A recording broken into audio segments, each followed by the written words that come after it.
Welcome to the debate. Today, we're diving into the history of the Order of the Blade and the Spell, specifically that long and pretty dangerous road they took before arriving at the Great Library Arc.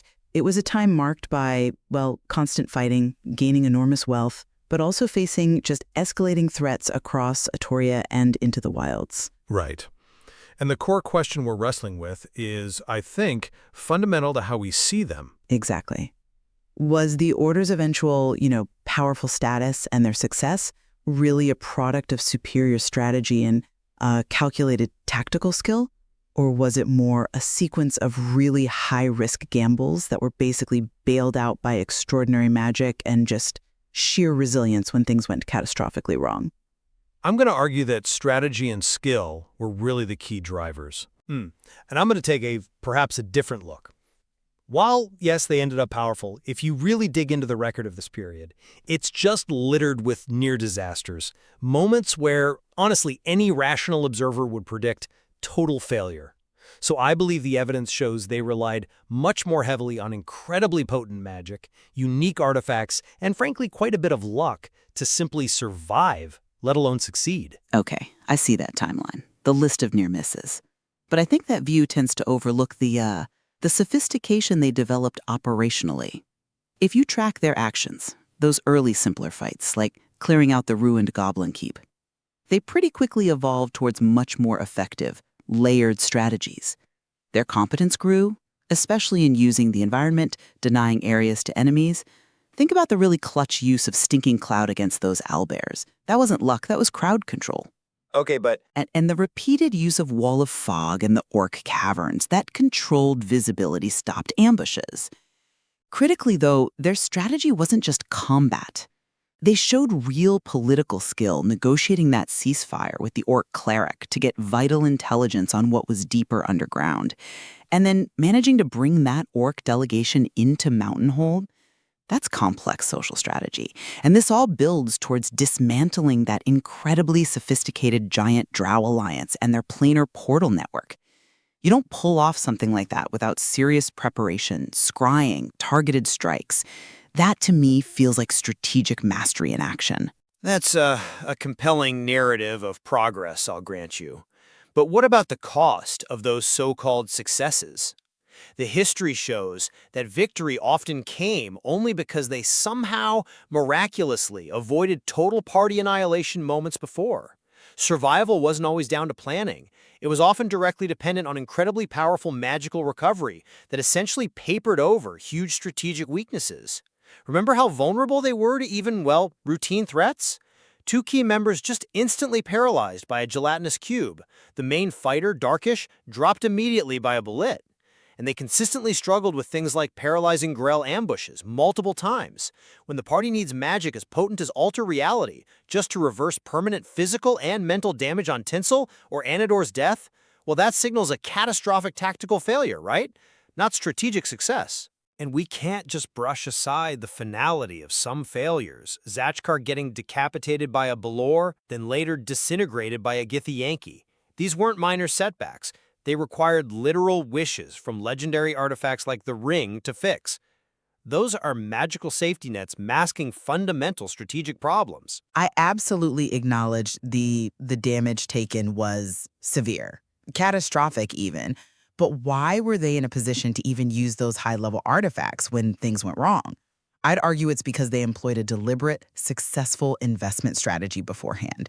Strategy isn't just about the next fight. It's also about the methodical buildup of resources, scaling your capabilities for future, often unknown challenges.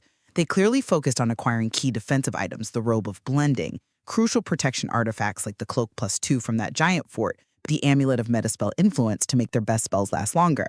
This wasn't just random looting. It was calculated wealth acquisition that funded training, leveled them up after clearing the Orc Caverns, for instance, and allowed them to escalate their own power to meet those increasing threats. Their resources were proactive advantages, securing their future capacity to act and recover. I'm sorry, but I just don't quite buy that resource acquisition automatically equals successful planning, especially when those strategic investments were constantly being bypassed or negated by unforeseen calamities. You mentioned the cloak of protection, the robe of blending. Okay, good items. But how often was that kind of defense just completely sidestepped by debilitating effects?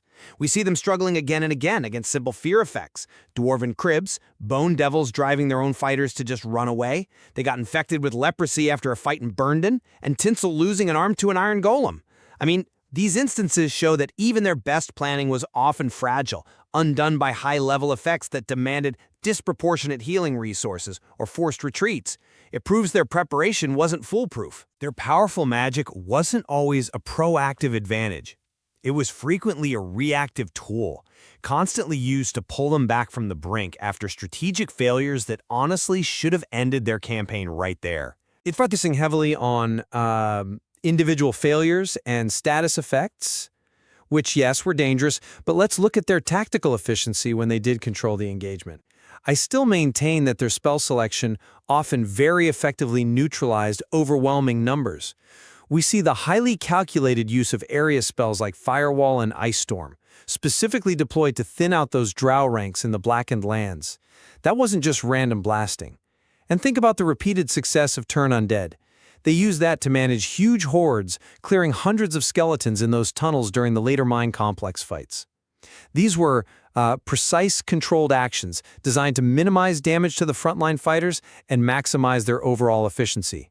That isn't luck. That's the sophisticated execution of a plan, using the right tool for mass clearance and saving the heavy hitters, the fighters, for the big single targets. Okay, for every one of those controlled fights you mentioned, there were moments of just pure, dangerous chaos. Situations that relied almost entirely on the front line just soaking up catastrophic amounts of damage, not on some refined spell use. When their careful tactics inevitably failed sometimes, they fell back on sheer resilience. Take that fight against the 3 Bone Devils. Massive hits absorbed by the fighters, casters running in fear. Survival came down to raw, overwhelming physical power and, yeah, high armor class and hit points, just outlasting the threat. Or look at the Mind Flayer ambush. The party was basically facing a total wipe until the Titan, essentially a huge physical asset, just punched the first Mind Flayer into dust. That ended the immediate strategic threat through overwhelming brute force, not tactics. Resilience, raw physical durability, angry Ralph, hack and slash, and just chaotic damage output were often the final deciding factors when the neat strategies broke down. Magic might have held the line sometimes, but brute force often sealed the deal. But I'd still argue the Order consistently showed superior judgment by choosing not to fight when necessary. Strategic evasion, knowing when not to engage, that's a measurable skill too. They consciously decided to bypass the Ghost Tower when they knew they were unprepared. That shows self-awareness, acknowledging their limits. They used powerful spells like Dimension Door specifically to skip dangerous areas, like those deadly brown molds. And they successfully negotiated with creatures like the Naga instead of just resorting to combat. These are measured, tactical decisions. They show strategic discipline, planning for efficiency, not just blindly fighting everything. Yeah, but are those few moments of careful judgment really enough to outweigh the overwhelming evidence of, accidental survival? That negotiation with the orcs you mentioned earlier, it only happened after they opened with a devastating fireball assault that, frankly, should have just escalated the whole conflict. So diplomacy wasn't the first strategic choice. It was forced by a tactical misstep, wasn't it? Well, the outcome was positive. Maybe, but look at how many critical encounters were just pure accidental ambushes. The Vibrae attacks, the Grell ambushes, ropers dropping from ceilings. Survival in those moments often depended entirely on highly specific, unrepeatable luck.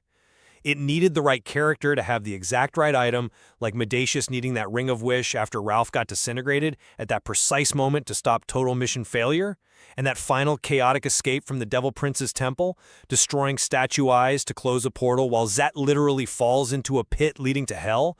That is the absolute antithesis of strategy. It was high-stakes, desperate, reactive chaos that succeeded only through maybe sheer tenacity and a huge dose of good fortune.